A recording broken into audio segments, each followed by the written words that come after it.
Good evening and welcome to 365 Days of Amazing Stories with Theo Amir.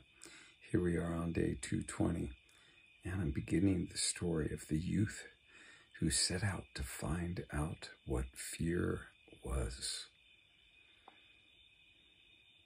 Now, there was a well-to-do man who had two sons, and he loved them, of course, dearly, and did all he could to provide for a meaningful education for both of them.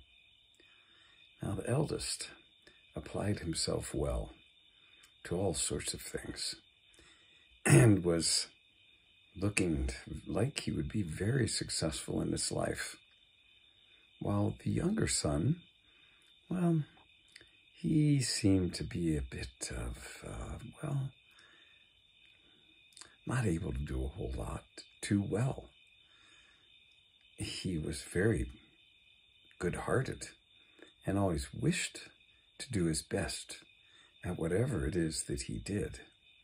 But he had not found anything that he felt passionate about yet in life. Now, the eldest son, when he was confronted with something that was dangerous, he shrank away from it. And if his father had given him a task that seemed like it could be threatening to his welfare, he would decline. At these very same ventures, the youngest son did not feel any fear at all and would go ahead and do whatever task was asked of him. But it was clear that he had not taken a direction in his life. He'd grown tall and strong, and one day his father confronted him and scolded him a little bit for not having become more productive than he was. Well, the youngest son, he said that he would love to do some profession, but just was not certain what it was that he wanted to do exactly. The one thing he did say, though, was he wanted to learn to understand what it was to shudder with fear. His eldest brother had talked about this, and he had seen that his brother would shrink away from certain activities and, so to speak, shudder in his body just at the thought of doing something. And the youngest son had never felt anything like this, and so he wished that he would be able to learn what it was like to feel fear. Well, the father said, "I think we can probably take care of that." And he went to the sexton, the one who watches over the church. And he asked if he would take his son in and teach him what it was to be fearful.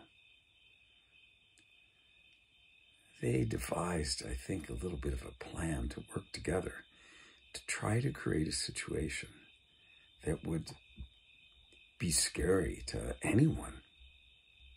I mean, the youngest son, you know how people begin to tell tales. Some of them can be just frightening to listen to them. The youngest son, he could have cared less how gruesome a tale was. He would just listen. While the eldest son and most normal people would be grimacing and shrinking away from hearing any more words about some gruesome tale. So it was. The father took his youngest son to live for a little while with the sexton and to help him out with whatever tasks needed to be accomplished around the church.